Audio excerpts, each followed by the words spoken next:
Another day, another dollar. Whew. So basically I've modified my shake. I learned that if I want to bust through this plateau, I had to look at gram for gram. So when you want to go from, let's say, 0 to 60, you don't need to be that consistent. But when you want to go from 60 to 90, you got to be very consistent. Or in other words, if I was 30% body fat range, I got to be only consistent 60% of the time. And if I want to get to 10% body fat, I got to be consistent 90% of the time. So I had to go back to my diet and look at it gram for gram. I had to literally measure everything I was putting into my shake and all that. So that video is going to be coming up. I'm going to set up a whole video, gonna have good light and all that, so we can like make a nice video about shakes. Honestly, that's the best way. Fuck. Even Greg Plitt, is that how you pronounce his name? The personal trainer? Not personal trainer, it was fitness model. He used to be in the army and shit. He died recently, but he used to say, like, if you want to lose fat, liquid diet, man. You know, I like it because it's consistent. I mean, you could spend more time cooking and shit, but I think for the amount of time I save, I love it. It's just unbelievable. Anyway, so I had to get very close into details, like very nitty gritty with it, and I had to watch everything, see how much bullshit. And there was at least 20-30% of extra bullshit that was going into my shake that I didn't need. And I'll get into that detail once I make the video. So once I did that, now it's been 2 days. So now I know I'm eating those real calories. Holy shit, you get tired, man. I'm sweating all the time again. Just like when I was a few months ago, when I was losing a whole bunch of weight. I think I made a lot of videos in Vancouver. So now you can see it. Like, I'm sweating. I think I probably look a little bit slimmer already. But it's just you're losing a lot of water. Because the body doesn't have all those carbs or whatever to retain it or whatever it is. So I feel like I gotta keep working because you can't just stop working out. Right? Now, unconsciously, your body's trying to save energy. So that's challenging. So I see myself slouching more or a little bit fatigued, but you know, that's how you bust through plateaus. It's not supposed to be easy. It's not easy. You gotta go harder. Eventually, you gotta go a lot harder. Especially in the diet. And you know, fat loss is like 80% diet.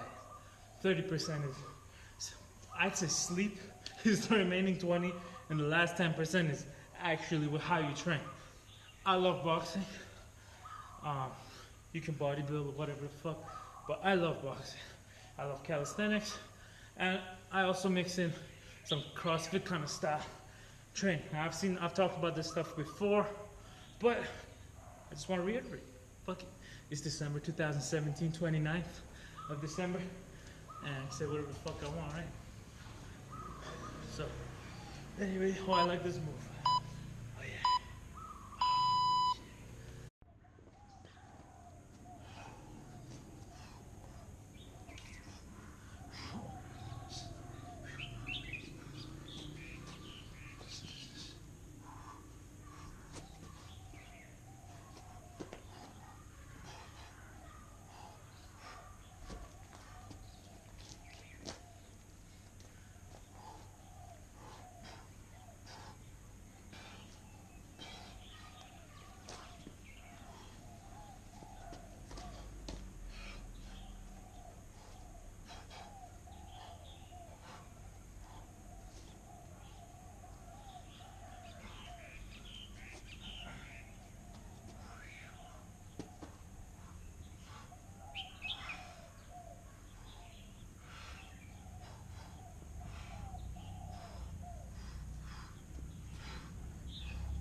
I remember the first boxing gym I walked into,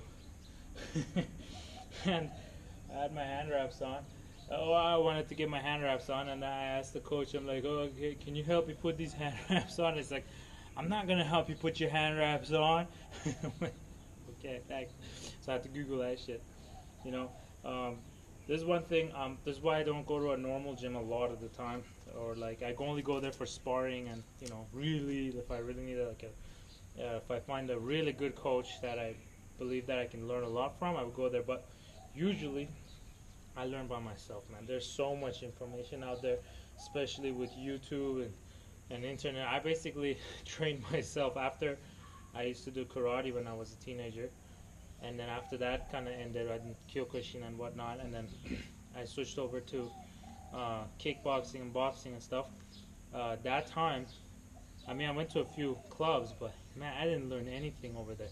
And I actually I found, I think it was a Muay Thai ebook and a boxing ebook, two of them, and I read those like the Bible. Like every fucking day, I was reading that shit. The training, the conditioning manual. I think Ross's boxing book. I'll put a link below that. That guy was awesome.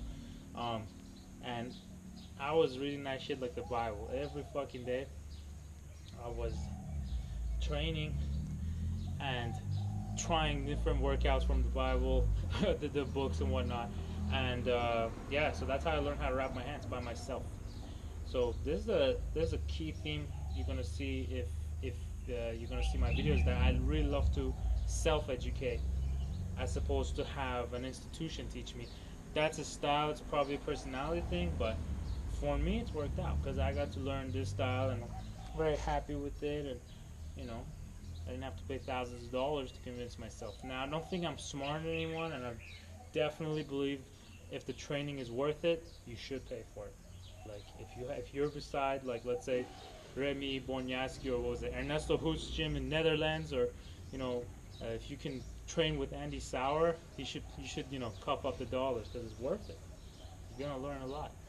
Um, but if you are the type that think you know it all, see how people think I'm arrogant sometimes, but I'm not. I'm actually a very, very humble listener, if you will. Like, I really listen deeply, and because I know there's, even if I've heard, like, let's say I listen to a lecture, a new lecture or something, even if I heard it 1,000 times, some other variation of it, there might be that 1% that might be different, and I pick that up.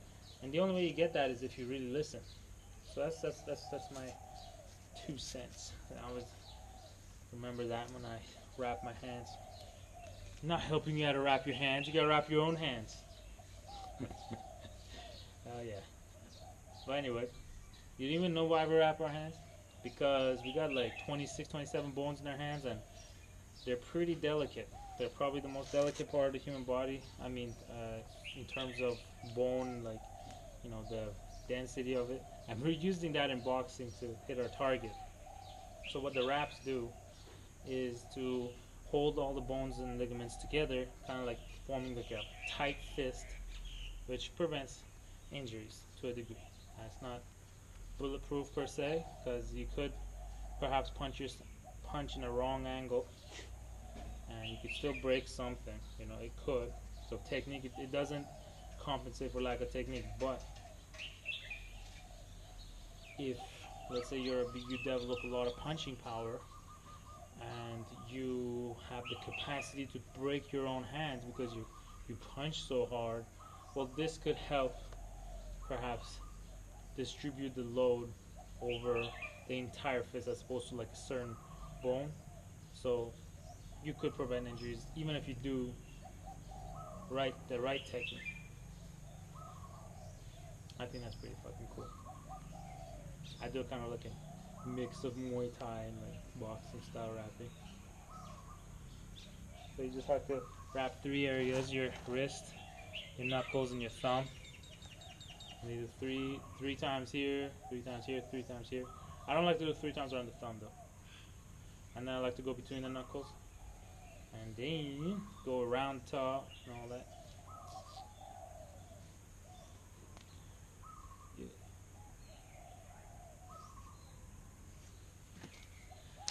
yeah, as I was saying, today I'm not really going on a half empty buck of gas, half empty bucket of gas. What was it? My tank is half empty, so I'm pretty beat already. That's what happens when you're on a cut. You're not gonna feel great, but that's how you bust through them plateaus and see some smaller numbers in your scale. Yeah. Pro tip: if you want to get your gloves clean, put some baking soda on them once a week. Powder some in, this odor will be gone. Ancient technology.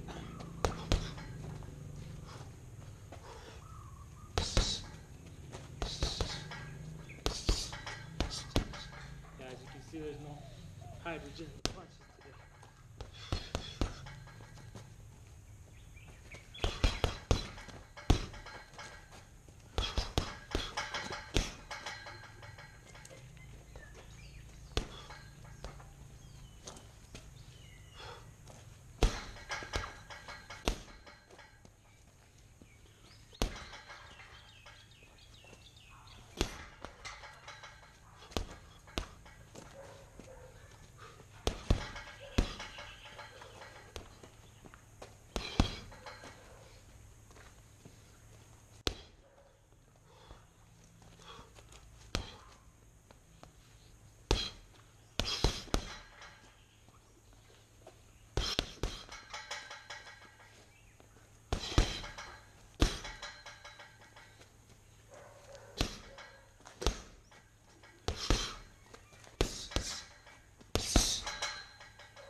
So fucking tired.